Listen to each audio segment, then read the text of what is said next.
Uneven notes season 3 episode 2 को भाग 1 कथा उपमा अर्जुन पौडेलले लेख्नु भएको थियो। गत हप्ता हामीले पढेका थियौँ। आज भाग 2 कथा उपमाको भाग 2 लिएर फेरि पनि म मिलन आएको छु। अर्जुन पौडेल पूर्व झापाका एक प्रतिभावान लेखक हुनुहुन्छ। उहाँका कथाहरू एकदमै मिठा हुने गर्दछन्। भाग 1 हामीले पढिसक्यौँ। आज भाग 2 पढ्दैछौँ कथा उपमाको। हामी सँगै रहनुहोला। कथा यसरी सुरु हुन्छ। कुर्थामाथिको निलो सललाई 5 औँलाले च्याप्प कसेर निधार खुम्च्याउँदै सनक्क सन्किन्थे शर्मिला। खर्कबाट सिमसारे खोला हेर्दै दिनभरि टिपेको काँचो काफल खान्थ्यौँ। चोरी औँलाले तलतिर इसारा गर्दै उपमाले भनिन्, तिम्रो घर त कति पुरानो छ, ऊ त्यहाँ हेर त। तत्कालै आँखा झारेर घरतिर हेरे। खियाले घरको छानो धमिराको गुण जस्तो देखियो। कुनै ठुलो कुरा सोधेको होइन जस्तै गरेर सोधेकी थिए। बोल्न सम्म सकिन। डराई कुरा टारे। उसले सोध्न छाडिन, बिहे गरेपछि हाम्रो घरमा बस्नुपर्छ ल। मैले उसको अनुहारभरि हेरेँ। कति सानी बालिका जस्ती बाटुलो मुहार गरेकी, कुरा पनि त्यस्तै बाटुला। अस्तिसम्म ठुली लाग्ने मान्छेले के उल्का सोधेको होला। ट्वाल्लै परे। म लजाएको देखेर उसले हाँस्न लागेको मुहार पनि छोपिन्। मानौ यति बेला हाँस्नु हुँदैन। आजको आजै त्यो घटना भयो। यसअगाडि उसले थुप्रै पटक सोधिसकेकी थिइन् हाम्रो भविष्यको विषयमा। के कति सोचेको छौ त भनेर। एक साँझ अघेनामा दुध उमाल्दै गर्दा दाजै र आमा दुवैलाई पुलुक्क हेरे। केही नसोची मनको कुरा भने, आमा म विदेश जान्छु। कति बुझकी रहेछ उपमा। पढेको मान्छे र नपढेको मान्छेमा आखिर यही त फरक हुन्छ। उनीहरू टाढाको सोच्छन्। माया गरेपछि त निभाउन जान्नुपर्छ अनि निभाउनलाई टिकाउन सक्नुपर्छ। भविष्य सुनिश्चित भए मात्र सम्बन्धहरू बलियो रहने सम्भावना हुन्छ। बाटो बिनै गन्तव्य कहाँ पुगिन्छ र? नदेखेका सपनाहरू पुरा हुन्छन् पनि कसरी? तर भविष्य खोज्ने उपमा विदेश जाने कुरा गर्दा खुब रिसाइन्। जति फकाउँदा पनि बोल्दै नबोल्ने। त्यो औपचारिकता थियो कि वास्तविकता उसले नै जानोस्। आँखैमा हेरेर सम्झाउन खोज्दा पनि उसका आँखाले भुइँतिर हेर्थे। भविष्य बनाउन विदेशै जानुपर्छ भन्ने त्यस्तो के छ साना? सबैले यहीँ बनाएको देख्या होइनौ र? फेरि तिमी कहिले फर्कने हो? या त म एक्लै हुन्छु। खान पुग्ने पैसा भए त किन जान्थे नि विदेश? पछि बाँच्नुपर्छ भनेर जाँदैछु। हाम्रो लागि जाँदैछु। तिमीले नै त हो भविष्यको कुरा गरेकी होइनौ र? अहिले पनि त हामी बाँचेकै छौँ नि। पछिसम्म हामी यसरी नै सँगै बस्ने। तिमीलाई विदेश किन जान यस्तो हतार परेको? बरु मलाई भविष्य नभए पनि हुन्छ। तिमीले बिर्स्यौ भने मैले कसरी बाँच्नु? म त जिउँदै मर्छु साना। तिमी विदेश जाने कुरा छोड। किन बुझी नबुझे जस्तो गर्छौ? मैले तिमीलाई बिर्सन्छु भनेर कसरी सोच्न सके कि? तिमी त अप्सरा हौ, कहिल्यै बुढी हुन्नौ। मर्ने कुरा गरेर यसरी जिद्दी नबन। म बोल्दिनँ अब तिमीसँग। कहिलेदेखि यस्तो कुरा जान्न थाल्यो? पहिले भेट्ने बेला त यस्तो कुरा गर्दैन थियो। अहिले एक्कासी कसरी यस्तो कुरा गर्छौ? कि धेरै भए म नबोल्ने नै मन भए ठिकै छ नि। म पनि बोल्दिनँ। अँध्यारो हुँदै चुपचाप घरतिर लागिनु नि। जति सम्झायो उति अबुझ केटी भनेको त लाग्न पर्छ नि। म मेरा लागि गएको हो त। नबोल्ने भए नबोलोस्। 2-4 दिन विदेश बसिदिएपछि याद आएको हामी नै हेर्छौँ। यता कागजहरू तयार पारिए। प्रक्रिया जे जति चाहिन्थे पुरा गरिए। 1 दिन 2 दिन भन्दा भन्दै हिँड्ने दिन आइपुगे। आमाको हातबाट रातो अक्षता सहितको शुभ आशिष निधारैभरि छापिँदा मनमा गर्व महसुस हुँदो रहेछ। हिजोसम्म केही नगर्ने छोरो आज हिँड्दै थियो। आमाले अर्ध मुस्कान सहित भन्नुभयो, अब यसपालिको दसैँ पनि खल्लो हुन्छ। दसैँ मनाएर जाँदा पनि त हुन्थ्यो नि। म जान्छु भनेर सबैभन्दा धेरै हतार शर्मिलाले मानेकी थिए।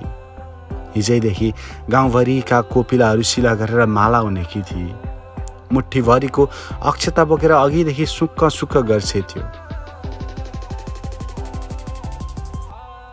अस्तिदेखि त जान्छस् भनेर माला उनेको मैले, जति सक्दो छिट्टै कमाउनु, आउँदा विदेशी घडी ल्याइदे है। यति भन्दै गुवा गुवा रुन थाली। मैले उसलाई अँगालो भरि कसेँ। दाजु एयरपोर्टसम्मै आउनुभयो। हप्ता दिनदेखि नबोल्ने माया अगाडिदेखि एयरपोर्टमै कुरेर बसेकी थिइन्। मलाई देखेपछि निकै बेर रोइन्। उसले चित्त दुखाउँदै भनेकी थिइन्, 1 हप्तासम्म पनि किन नबोलेको? मलाई गाँठो पारेर जीवनमै पहिलोपल्ट नेपाल छाडियो। मनका उज्याला कोठाहरू धमिला जस्तै भए। विदेश मैले सोचेको जस्तो छैन।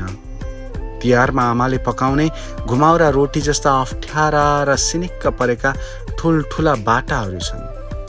यता झिलिमिली छ, उकाली भन्नु पर्दैन, ओह्रालो झर्नु पर्दैन। यहाँ दारिमका रुख छैनन्, शर्मिलाकामा जस्ता बर्डर खान पाइँदैन, झोलुङ्गे छैनन्, खर्क डुल्न पाइँदैन, काफल टिप्न पाइँदैन। सहरका कुना कुनामा गोरा चमेलीहरू छन्। उनीहरू जवानीमै फुलेका जस्ता देखिन्छन्, आफैमा राम्रा। यहाँ सौन्दर्यलाई प्यालामा पस्किएर घटघटी पिउँदा पनि ठिकै छ, नपिउँदा पनि ठिकै छ। कसैले रोकथाम गर्दैनन्। जवानीले जोसुकैलाई छुने हुँदा यहाँ सभ्यता हराएको जस्तो देखिन्छ। यहाँ उपमाहरू छैनन्। विदेशमा समयले कोल्टे फेर्यो। गाउँमा गाउँको माया लाग्दैन, तर यहाँ लाग्थ्यो। गाउँमा कामको माया लाग्दैन, तर यहाँ लाग्थ्यो। अब उपमा मात्रै मेरी प्रेमिका रहिन। मेरो सम्झनामा झलझली आउने सबै मेरा प्रेमिका बने। विदेशमा बस्दा गाह्रो लाग्दैन, जे जति लाग्छ सबै स्वदेशले गाह्रो बनाउने रहेछ। कामै कामभित्र अल्झिएको मनलाई फुत्त निस्किएर कतै हिँडौँ जस्तो पनि लागेन। नयाँ देश, नयाँ शैलीसँग बिस्तारै नजिक हुन थाले। कहिलेकाहीँ घर गाउँ सम्झिँदा मन भरिएर आउँथ्यो। फोनमा कुरा हुँदा मन भरिएर आउँथ्यो। सकि नसकी बोली फुट्थ्यो। सम्हालिएर बोल्न सक्ने भए ठुलो हुँदै गएछु सायद। उपमासित धित मरुन्जेल बोल्न कहिल्यै नपाइने। कहिले उसले नभ्याउने, कहिले मैले नभ्याउने। फोनमा बोल्दा रोइरहन्थे, तिम्रो याद आउँछ भन्थे। बोल्न नसकेर फोनै काट्थे। फेरि फोन गर्ने आँट आउन्न थियो। विदेशमा कविताहरू मन परे। अप्सरा हौ तिमी, अप्सरा हौ तिमी, धपक्क बलेकी। अरुण हौ तिमी, अरुणाको लेखी। सारै नै सुहाउने तिम्रो हाम्रो जोडी। सुरेली खेलेर तारा हेर्न आउला। घरमा पैसा पठाइराख्थे। ऋणहरू गएको 1 वर्षमा चुक्ता गरिसकेको थिए।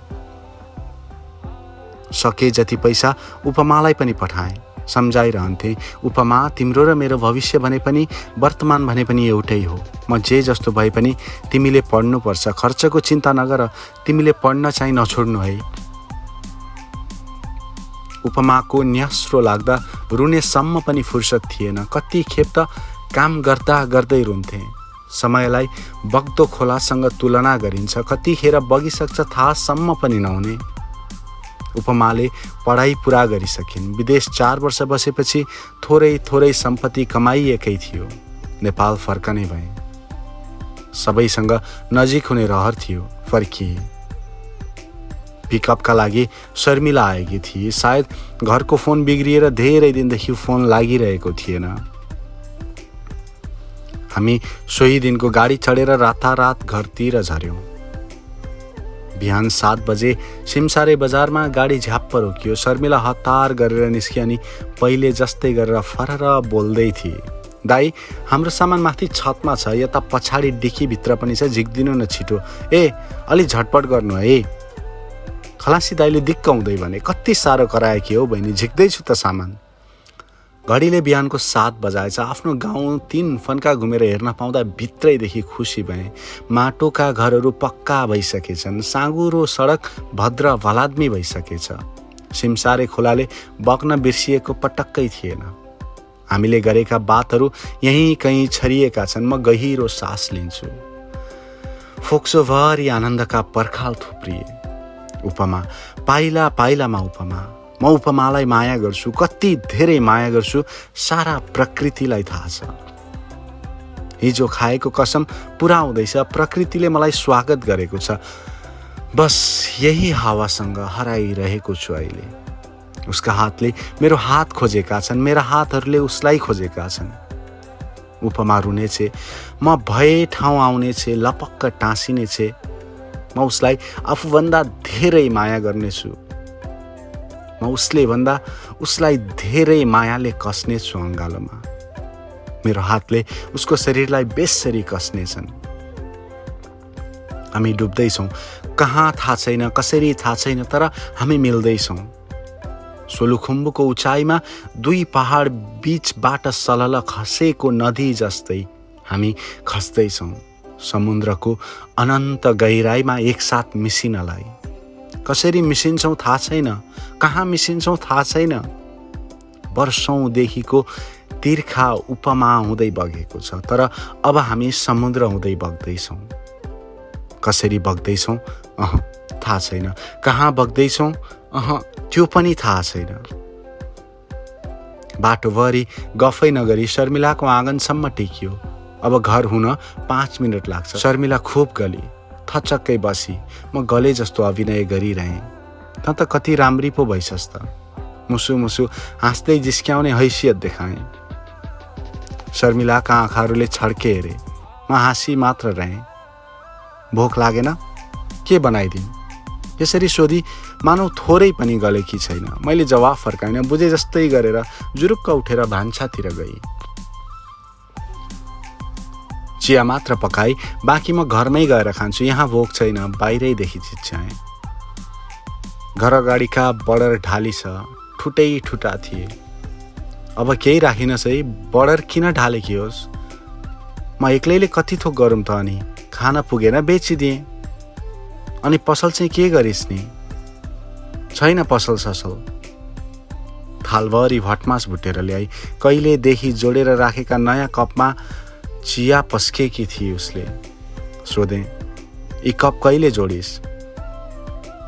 अस्ति असारमा डुलुवाले लिएर आएका थिए, सबैले राखे, मैले पनि राखेँ। अनि दुईवटा चाहिँ कसलाई राखे कि? कसलाई? अब बिहा गर्दैछु म। उफ, लु भो छोड्दे यस्ता कुरा। मैले घडी हेर्दै भने, लौ अब म घर लाग्छु, तेरो लागि सामान ल्याइदिएको छु, भरेतिर पुर्याउन आउँला। बस न, भोलि जालास्, केलाई हतार गर्छस्? आज त आएको छस्। हेर, म भोलि बसौँला बरु। अहिले त नगई हुँदैन, त्यहीँ पर घर छ, कसरी बस्नु मैले? मैले झोला भिरेँ, सामानहरू पोको पारेर भारी हालेँ। सकी नसकी जुरुक्क उचालेर हिँड्न लागेँ। शर्मिलाले मेरो हात च्याप्प समाई मलाई गम्ल्याङ्ग अँगालो हाल्दै रुन थाली। कुन घर जान्छस् त? तेरो घर छैन यहाँ। भिरेको झोला फुत्त खुस्काइदिए, सरासर घरभित्र राखी। सामानका पोकाहरू एक एक गर्दै घरभित्र छिराई। हत्तेरी, यी सामान के गरे कि? नबको घर गएर चाहिँ के गर्छस्? कोही छैन तेरो घरमा। साँझ खाना खाँदा शर्मिलाले बिस्तारै सोधी, अब के गर्छस्? अघिदेखिको घाँस मुखमा बसिराखेको थियो, त्यत्तिकै राखिरहेँ। निल्ने आँट पनि आएन। पस्किएको एक भारी खानालाई एक टकले हेरी मात्र रहेँ। थालीमा धमाधम दाल सब्जी थप्दै मजासँग खाई शर्मिलाले। म उम्लिरहेँ। पस्किएको खानामाथि नुनिला आँसु खसे। तँलाई थोरै पनि दुःख लागेको छैन? कसरी खाइरहेछस् यति? त्यस्ता दुःखका कुरा छोड्दे। त्यसले तँलाई छोडी भने तैँले त्यसलाई छोड्न सक्दैनस्? तेरो माया पचेन मतलब सरासर घिउ पचेन। केही नपचेर तेरै दाजु पचाउनेलाई कुन मुखले रुन्छस्? त्यसले मलाई माया गर्थे, आफूलाई भन्दा बढ्ता गर्थे। हेर भाइ, त विदेश गएको 3 महिना नहुँदै पसल ससल बन्द गरेका हुन् तेरा दाजुले। अब पसल बन्द गरेपछि पनि त्यहाँ घर घर धाउनु पर्ने के मजबुरी छ त्यो उपमाको? पैसा पठाइराख्थेँ मैले, त्यही माथि हाम्रो चिन्जान पनि थियो। बेला बेला त आइहाल्छ नि। बेला बेला कुन बेला रातभरि दुईजना मेरो घर हुँदै आफ्नो घर छिर्नु बेला हो। तँलाई एयरपोर्ट पुर्याएर तिनीहरू घर पनि 3 दिनपछि मात्रै फर्केका हुन्। त्यत्रो 3 दिन कहाँ बसे? लौ ती 3 दिन संयोगै भनिदिउँ। माथि खर्कमा घाँस काट्दै देखिसकेपछि तेरो दाजैले मसँग बोल्न पनि छाडे। परपरै त्यसरी किन तर्किनु त? अगुल्टाले हानेको कुकुर बिजुली चम्किँदा तर्सन्छ। उसले थप्दै गई, तैँले पठाएको पैसा सब मोज गरी कान्छो। त परिस कहाँ म जस्तोको सङ्गत गर्ने? त्यो कहाँ पढेकी केटी? तँलाई माया गर्छे भनेर कसरी सोचिस? कहिले आफ्नो अनुहार ऐनामा हेरेको छस्? त्यो बजारको पसल बेचेदेखि मेरोमा आउनै छाडी थियो। किन आएन त उसो भए? अनि असारमा तँलाई बिउ काट्न पठाएर रोपामा बेसरी मस्किएका किन नि? पसलमा तँलाई देखेर दिनदिनै आए कि होइन? तँ जानुभन्दा पहिलेदेखि नै आउँथे। रोपामा सघाउन तैँले बोलाइस् त्यसलाई कहिले? नबोलाएको ठाउँमा कुकुर पनि आउँदैन भने त्यो कसरी आई? 4 वर्ष विदेश बसिस। एकपल्ट फोन गरिस् मलाई? एकपल्ट पनि सम्झिस्? तँ त मलाई सम्झिँदो पनि रहेछस्। अनि तँ जस्तो ठुला बडासँग कसरी यस्ता कुरा गरौँ? आँटै आएन। धन्न फर्किने बेलामा चाहिँ सम्झिछस्, खुसी लाग्यो। अस्तिकै वर्ष भागे। मैले जे सोचेँ ठिकै सोचेछु। पुराना सम्झनाहरूले भरिन्छु म। उपमाले मलाई कहिल्यै माया गरिन भनौँ त कसरी भनौँ? गरी भनौँ त कसरी भनौँ? म भित्र आई, म सँगै बसी, तर निस्किनै गरी आएकी रहेछे। निस्किएर गई, अद्भुत रूपले भरिएर आई। तेजले म छलमल्ल भएँ, सौभाग्य भएँ। अन्तमा मरे जस्तै पारेर गई। तर मरेपछि पनि फर्किएर आइन। छिमेकी उदास भए, शर्मिला रोई, तर पनि उसले फर्किएर हेरिन। म मरे, तर उसलाई यो सबले फरक पारेन। म मरेको त उसले चालसम्म पनि पाइन। उसले सोच्नसम्म पनि सोचिन कि म मरे कि बाँचे।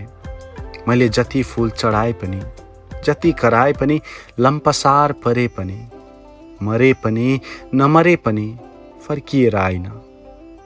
म आफू रोएका कुरा गर्दिन, कसरी दिन काटे भन्दा पनि भन्दिन, किनकि उसले त हिसाब खेलेर गई। ऊ आई, म फुलेँ, ऊ गई, म ओइलाएँ। ऊ आई, म बाँच्न थाले, ऊ गई, म मर्न थाले। हिसाब बराबर गरेर गएपछि मैले बाँकी लग्यौ कसरी भनौँ? उधारो तिरिदेऊ कसरी भनौँ? तपाईलाई दिक्क लाग्दैछ यस्ता गन्थन सुन्न? तपाईलाई गन्थन पढ्न पनि दिक्क लागिरहेको होला। ऊ गइसकेपछि त्यस्तै लाग्यो मलाई जिउन। उपमाले छाडेदेखि 3 वर्ष यसरी बिते मानौ म मान्छे होइन, म बाँचेको थिइनँ। सृष्टि अधिकारी। शर्मिलाले जबरजस्ती गरी, आमाले फकाउनु भयो, फकिएँ, मैले बिहे गरेँ। वर्षौंदेखि मरेकोमा अलिअलि बाँच्न लागेँ। त्यसको 2 वर्ष नबित्दै हाम्रो छोरा भयो समीप। मैले सृष्टिलाई अर्धाङ्गिनी स्वीकारेँ। सृष्टिले मलाई माया गरी, मैले माया गरे जस्तो गरेँ। हामीले मायाको चिनो पायौँ। माया गरे जस्तो गर्नु र माया गर्नुमा कत्रो फरक। जति माया जस्तो गरेँ उति खोक्रो भएँ। मैले केही गर्दा माया गर्न सकिनँ। मैले हारेँ। यो सबै मैले पहिल्यै नसोचेको होइन। बिहे गरेपछि माया लाग्छ भने, छोरा जन्मिएपछि माया लाग्छ भने। तर सृष्टिसँग बस्दा उठ्दा सुत्दा मैले उपमा नै सम्झिएँ। चाहेर पनि बिर्सन सकिनँ। मनभित्र बसेकी मान्छे निस्कनै मानिन। मर्दले मनदेखि दिएको वचन 7 जन्म रहन्छ। छोरालाई माया त गर्थे, तर उपमालाई जति होइन। सृष्टिको माया त लाग्थ्यो, तर उपमालाई जति होइन। सहनै नसकेपछि सबै कुरा भनिदिए। सृष्टिले अप्ठ्यारो माने जस्तो गरिन, बरु मुसुक्क हाँसिरही। यसरी मैले अरूलाई नै सम्झन पाउने अधिकार पाएँ। सृष्टि भन्थे, हजुरको सम्झना जति मेरो सम्झना, तपाईको माया मेरो पनि माया। सृष्टिले मलाई खुब ख्याल गर्थे। हिलोमा कमल फुल्छ, हिमालमा लाली गुराँस फुल्छ, आगोले तातो पानीले चिसो बिर्सँदैनन्, स्वभाव भनिन्छ यसलाई। अन्ततः सृष्टिले मलाई छाडेर गइनन्, मसँग फुलेर गइन्। कहीँ कतै उपमा बिर्सी गएँ भने म सृष्टिलाई रुचाउँला। सृष्टिले मेरो संसार छाडेर हिँड्नु अघि घरको मूल ढोकामा सौगात छाडेर गइन्। साना, मलाई गलत नसम्झनुहोस्, म तपाईँलाई गलाउन सक्दिनँ। आफूभन्दा पनि बढी माया गरेको मान्छेलाई छाडेर गएकी छु। तपाईँले स्वीकारिदिनुहोला। तपाईँको पाहुना भएर आएँ। आज तपाईँबाट तपाईँसँगै धेरै थोरै माग्दैछु। थाहा छ म स्वार्थी भएँ, तर कतिन्जेल तपाईँको भार बनौँ। मेरो के दोष थियो र चाहे जति माया गर्न पनि पाइनँ। थाहा छ म तपाईँकी होइन, अनि जबरजस्ती आफ्नी बनाउनु पनि भन्दिनँ। सँगै सुत्दैमा अनि सन्तान जन्माउँदैमा तपाईँको सेवा गरेँ भन्ठानुमा तपाईँको मायाको भिख 4 वर्षसम्म कुरेर बसेँ। पाइन, तर म खुसी छु। आफूलाई भन्दा बढ्ता आफ्नीलाई माया गर्ने लोग्ने मान्छे पहिलो पल्ट देख्न पाएँ। म अर्को बिहे गर्दिनँ। ढुक्क हुनुहोस्, तपाईँसँगको शारीरिक भोग अनि मानसिक साइनो सधैँ मेरा लागि पर्याप्त हुनेछन्। मलाई अर्को कोहीको आवश्यक छैन। तपाईँसँग सुत्दा उठ्दा तपाईँका शरीरका हरेक उकाली ओह्राली आरोह अवरोह महसुस गरेकी छु। ती अनुभवहरूले बाँकी रहेका वसन्तहरू पार गराउनेछन्। मेरो तिर्खा सधैँका लागि तपाईँसँगै छाडेर नयाँ यात्रामा निस्किसके। जतिसुकै खुम्चिएर बसे पनि यो घरले कहिल्यै स्वीकारेन मलाई। यति हुँदाहुँदै तपाईँसँग बसेर कसरी दिन काट्न सक्छु। जब तपाईँसँग शारीरिक रूपमा मिसिन जान्थेँ, हरेक क्षण मानसिक तिर्खा खोज्थेँ। जब मानसिक रूपमा मिसिन जान्थेँ, शारीरिक तिर्खा खोज्थेँ। तर तपाईँ कहिल्यै मेरो हुनु भएन। तपाईँ मेरो हुनु भनेको के हो, नहुनु भनेको के हो? अहिले मलाई यति थाहा छ, म तपाईँसँगै डुबेकी छु। मानौ तपाईँले मलाई माया गर्नुहुन्छ, मात्र मलाई। मानौ म तपाईँकी एक्लै मान्छे हुँ। म सौभाग्यवती भएँ। तपाईँको तातो अँगालोभित्र स्वतन्त्र हुन चाहन्छु। यसमा अरू कसैले रोकेको मन पर्दैन। मानौ म तपाईँभित्र खुल्ला छोडिएँ, मलाई छाडा छोडियो। मानौ तृप्त भएँ। छाडेर गइसके पनि कहीँ कतै शून्यताबाट अझै माया गरिरहन्छु। अब म तपाईँकी भएँ कि भइन? सृष्टि अधिकारी। तपाईलाई यो कथा कस्तो लाग्यो? यहाँसम्म सुनिदिनु भयो, सबैलाई धेरै धेरै धन्यवाद। कथा लेख्नुहुने कथाकार अर्जुन पौडेललाई हृदयबाट एकदमै धेरै धन्यवाद। यति मिठो कथा लेख्नु भएकोमा। यहाँहरूसँग पनि यस्तै कथाहरू छन् भने हामीलाई लेखी पठाउनुहोस्। हाम्रो इमेल आइडी तल डिस्क्रिप्सनमा दिएको छ। हाम्रो इन्स्टाग्राम या फेसबुक पेजबाट पनि लेख्न सक्नुहुनेछ। म मिलन मेरो पर्सनल सोसियल ह्यान्डलिङहरूको लिङ्क पनि मैले तल डिस्क्रिप्सनमा हालेको छु। मलाई सिधा म्यासेज गर्न सक्नुहुनेछ। कथा उपमाको भाग 2 यहाँ सकिन्छ। कथा उपमा पनि यहीँ सकिन्छ। अर्को हप्ता फेरि आउँछौँ। युट्युब मार्फत हामीलाई हेर्ने सुन्ने यहाँहरू सम्पूर्णलाई सुनको माला, भन्ने पढ्ने हामीलाई फुलको माला। अनिभर नोट्स सिजन 3 को एपिसोड 2 आज यहीँ सकिन्छ। अर्को हप्ता एपिसोड 3 लिएर आउनेछौँ। तबसम्मका लागि स्टे सेफ, सबैजना सुरक्षित रहनुहोला। म बिदा माग्छु। Bye bye.